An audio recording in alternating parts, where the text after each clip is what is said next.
यारो, दीपावली हो या फिर कोई त्योहार, नमकीन खाने का मन करे या फिर कोई मिठाई, ज्यादातर लोगों के दिमाग में हल्दीराम का ख्याल आता है। और आए भी क्यों ना, हल्दीराम इंडिया की बेस्ट प्रोडक्ट सेलिंग कंपनी है।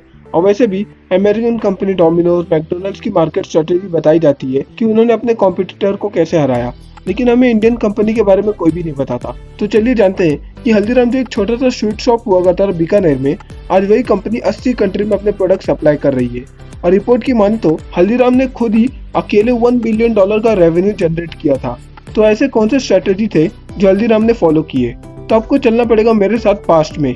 ये स्टोरी स्टार्ट होती है 1990 में, जहाँ पर हल्दीराम सिर्फ 11 साल के थे और वो अपने दादाजी की शॉप में काम किया करते थे। और मारवाड़ी होने की वजह से उनका दिमाग चलता रहता था to find a ways to make a bunch of money for her family. लेकिन प्रॉब्लम ये था कि बीकानेर में भुजिया के बहुत सारे शॉप्स थे। उन सब शॉप्स में हार्डली कोई डिफरेंस था।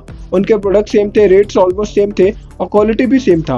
अब इस चीज में वहाँ के लोग अपने कंपटीशन हटाने के लिए प्राइस को डाउन कर देते थे। और यहीं पर हल्दीराम दूसरा भी जॉब्स किया करते थे, जैसे कि सब्जी काटना, किचन साफ करना। और यहाँ पर वो भुजिया बनाने में भी इंटरेस्ट लेने लगे और उनका भुजिया उनकी फैमिली की डॉटर बनाया करती थी। और हल्दीराम के दादाजी उस भुजिया को मार्केट में ले जाकर बेचने लगे, जिससे वो लोग अच्छा खासा कमाई करना शुरू कर दिए और उनकी पूरी फैमिली खुश होना शुरू हो गई। लेकिन हल्दीराम नहीं खुश थे, उन्हें और पैसा कमाना था, इसलिए वो छोटे मोटे प्रॉफिट से ज्यादा खुश नहीं होते थे।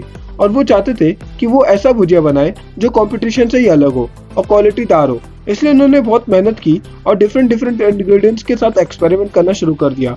और उसके बाद उन्होंने 3 चेंजेस अपने प्रोडक्ट में लाए जो उनके और उनकी पूरी फैमिली का किस्मत ही बदल दिया। तो आखिर क्या थे वो 3 चेंजेस? तो सबसे पहला चेंज था कि भुजिया को बेसन से बनाने के बदले मोट की दाल से बनाना शुरू कर दिया, जो भुजिया को और टेस्टी बना दिया। और रातों रात ये भुजिया चलने लगा मार्केट में। उसके बाद उस भुजिया को सॉफ्ट बनाने के बदले उन्होंने क्रिस्पी बनाना शुरू कर दिया, जो लोगों के टेस्ट को एनहांस कर दे। और साथ ही साथ जो बीकानेर के मार्केट में ओल्ड भुजिया मिलता था, उससे हटकर कुछ नया लोगों को मिलना शुरू हो गया। अब प्रोडक्ट हटके है तो सीधी सी बात है कि प्राइस भी हटके होगा। यानी कि हल्दीराम अपने इस नए भुजिया को 150% एक्स्ट्रा कॉस्ट में लोगों को बेचा करते थे। यानी कि मार्केट में 2 पैसा पर किलो भुजिया मिलता है तो हल्दीराम उसे 5 पैसा पर किलो बेचा करते थे। और लास्टली उन्होंने अपने भुजिया का नाम दंगर सेव रखा था, जो महाराज दंगर सिंह से मिलता था। और ये 3 चेंजेस हल्दीराम की ग्रोथ को सुपर रॉकेट की तरह बढ़ा दिए थे। अब ये जो भुजिया का नाम दंगा रखा गया था, तो लोगों को लगने लगा कि यार इस प्रोडक्ट में ऐसा क्या है, और लोगों ने फिर दंगर सेव को ट्राई करना शुरू कर दिया। और दंगर सेव का कनेक्शन महाराज दंगर सिंह से तो नहीं था, लेकिन नाम मिलता जुलता होने की वजह से दंगर सेव भुजिया का महाराजा होने की तरह एक्ट होने लगा। और लोग माइंड नहीं करने लगे कि वो 3 पैसा एक्स्ट्रा पे कर रहे हैं फॉर अ प्रीमियम भुजिया। और लोगों ने जब इसको टेस्ट किया तब लिटरली ये भुजिया डिलीशियस था, टेस्टी था और लोगों को बहुत पसंद आया। और उसके बाद क्या था, हल्दीराम का ये मास्टर स्ट्रोक सही निशाने पे लगा और उनका ये product just in a week rocket की तरह उड़ने लगा और दंगा से भुजिया के मार्केट को लीड करना शुरू कर दिया। और कम ही समय में हल्दीराम के भुजिया 100 ऑफ किलोस बिकना शुरू हो गए। लेकिन हल्दीराम का और ग्रोथ मिस्टर शिव किशन अग्रवाल ने किया था और ये 3rd जनरेशन थे अग्रवाल फैमिली के। और इस समय अग्रवाल फैमिली 3 जगह पर अपने पांव जमा रही थी, पहला बीकानेर, दूसरा कोलकाता और तीसरा नागपुर। और बीकानेर और कोलकाता में हल्दीराम बहुत अच्छा कर रही थी, लेकिन नागपुर में हल्दीराम बहुत स्ट्रगल कर रही थी। उनके भुजिया वहाँ पर बहुत कम सेल हो रहे थे। तो उन्होंने ये डिसीजन लिया कि वो ग्राउंड पर जाकर मार्केट रिसर्च करेंगे कि महाराष्ट्रियंस को कैसे फूड और स्नैक्स पसंद है।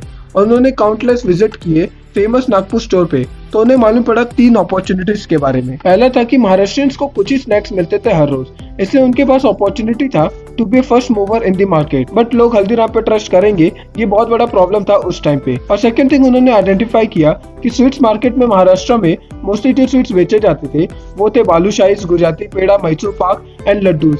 जिस वजह से शिव किशन ने रियलाइज किया कि महाराष्ट्र में स्वीट्स की कमी है, जिसकी वजह से उनके पास अपॉर्चुनिटी आ गया 100 ऑफ स्वीट्स उस रीजन में लेकर जाने का। और उन्होंने अपना फेवरेट स्वीट बनवाया, थिका मिल्क, शुगर, ड्राई फ्रूट्स, काजू एंड केसर से। उसका नाम था काजू कतली। और शिव किशन इस आइकॉनिक स्वीट को प्रमोट करना शुरू कर दिए, लोगों को फ्री सैंपल्स देना, लोगों को एनकरेज करना टू टेस्ट दिस स्वीट। और लोगों को बहुत पसंद आया काजू कतली। वैसे सच बोलूं तो मुझे भी काजू कतली बहुत पसंद है। फिर शिव किशन जी ने बताया कि पहले लोग 100 ग्राम्स खरीदते थे, उसके बाद 200 ग्राम्स एंड देन 500 ग्राम्स तक खरीदना शुरू कर दिए। और उन्होंने इस मौके का फायदा उठाते हुए बीकानेर और कलकत्ता में मलाई लड्डू को भी इंट्रोड्यूस कर दिया और साथ ही साथ रसगुल्ला और रसमलाई को भी मार्केट में लेकर आ गए। और महाराष्ट्रियंस को हल्दीराम का ये प्रोडक्ट बहुत पसंद आ गया और उनका सेल 400% की रफ्तार से बढ़ने लगा। जहाँ पर वो लोग एक दिन में 100 रुपए कमाते थे, तो वहीं पर ग्रोथ होने के बाद 500 रुपए पर डे कमाना शुरू कर दिए और आज वो लोग 12,000 रुपए पर डे कमाते हैं। अब इतना पैसा अगर कोई सिंपल इंसान कमाएगा तो वो सेटिस्फाई हो जाएगा। लेकिन शिव किशन यहाँ तक नहीं रुके।